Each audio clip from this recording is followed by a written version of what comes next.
Good evening, Radhe Radhe. आज हमारी हिंदी की सेकंड क्लास है जो यूपी टेट और सी टेट और आने वाले सुपर टेट के लिए बहुत ही महत्वपूर्ण है। तो आप इस क्लास से एक अच्छी तैयारी अपनी कर सकते हैं, यूपी टेट के लिए भी और सुपर टेट के लिए भी। तो चलिए हम आज की अपनी क्लास स्टार्ट करते हैं। हमारी ये पहली क्लास है, इससे पहले मैंने क्वेश्चन आंसर दिए थे एक क्लास में। तो थ्योरी की क्लास ये फर्स्ट है। हिंदी वर्णमाला व विराम चिन्ह। वर्णमाला एक दृष्टि में। हिंदी वर्णमाला, वर्णमाला यानी कि वर्ण कितने हैं हिंदी में? 52। सबसे पहले की वर्णमाला है क्या? तो वर्णों का एक व्यवस्थित क्रम वर्णमाला कहलाता है। व्यवस्थित क्रम। वर्णमाला हिंदी में वर्ण कितने हैं? 52 या 52। हिंदी में ध्वनियों या वर्ण के प्रकार कितने हैं? 2। एक है स्वर और दूसरा है व्यंजन। तो सबसे पहले पढ़ेंगे हम स्वर। स्वर कितने होते हैं हमारे? 11 होते हैं। जैसे ए, आ, ई, उ, री, ए, ओ, औ।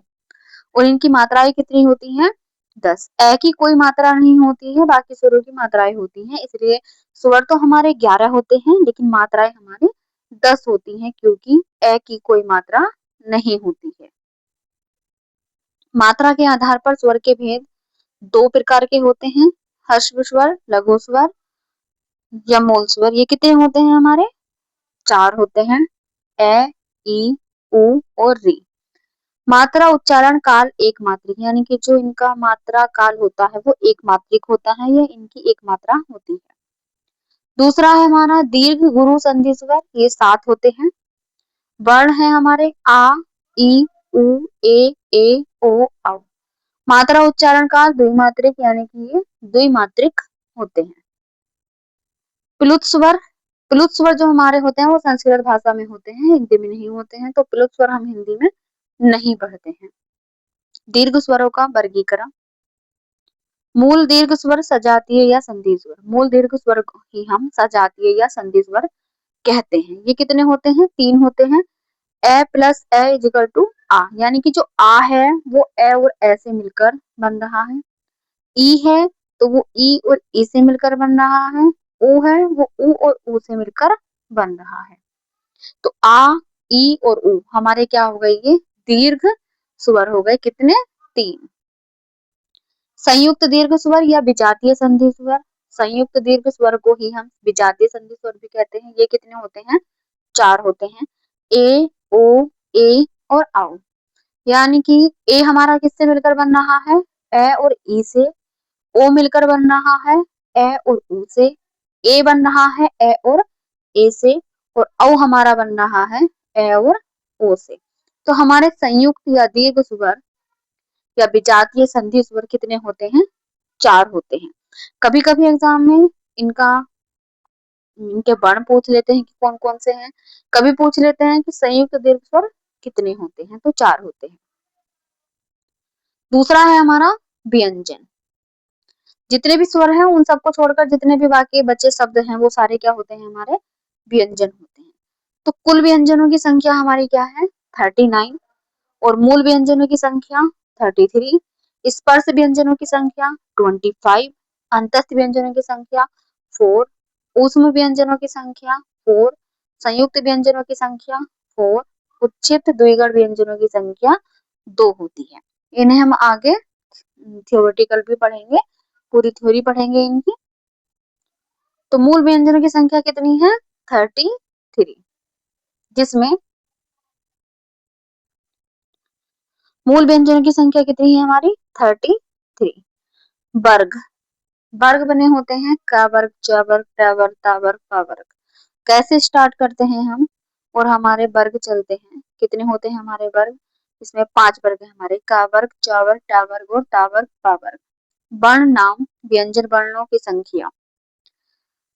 वर्ण नाम यानी कि ये कहाँ से बोले जाते हैं? कंठीय से। का वर्ग कहाँ से बोला जाता है? कंठीय से। चा वर्ग तालव्य से। टा वर्ग मूर्धन्य से। ता वर्ग दंत्य से और पा वर्ग ओष्ठीय से। का वर्ग में वर्ण कौन से आते हैं? 5 वर्ण आते हैं। क ख ग घ अण, च छ ज झ अ। ये क्या है हमारे? 5 5 वर्ण। इन पांचों वर्गों में दिए हुए हैं। संख्या कितनी है इनकी? 5। व्यंजन कितने आ रहे हैं? का वर्ग में कितने व्यंजन हैं? 5। चा वर्ग में कितने हैं? 5। ऐसे ही टा वर्ग, ता वर्ग और पा वर्ग में सब में 5-5 व्यंजन है। इनकी जो ध्वनि है कि यह बोले कहाँ से जा रहे हैं वो अलग अलग है। का वर्ग कंठे से, चा वर्ग तालव्य से, टा वर्ग मूर्धन्य से, ता वर्ग दंते से, पा वर्ग ओष्ठ्य से बोला जाता है। स्पर्श व्यंजनों की कुल संख्या 25। तो हमारे यही जो क वर्ग से लेकर के प वर्ग के वर्ण हैं ये सारे कितने होते हैं हमारे? 5 अगर हम मिलाएं तो 25 होते हैं और इन्हें ही हम क्या कहते हैं? स्पर्श व्यंजन कहते हैं। अंतस्थ व्यंजन कितने होते हैं हमारे? अंतस्थ व्यंजन 4 होते हैं, य, र, ल, व। ऊष्म व्यंजन भी हमारे 4 होते हैं, श, श, श, ह। मूल व्यंजनों की कुल संख्या कितनी होती है? 33। मूल व्यंजन जो है हमारे, अगर एग्जाम में हमारा प्रश्न आता है कि मूल व्यंजनों की कुल संख्या कितनी है तो हम आंसर लगाएंगे 33 और स्पर्श व्यंजन हमारे 25। अन्य व्यंजन होते हैं हमारे संयुक्त व्यंजन। संयुक्त व्यंजन भी 4 होते हैं। संयुक्त व्यंजन का अर्थ है कि जो एक व्यंजन दूसरे व्यंजन से मिलकर के बना हो।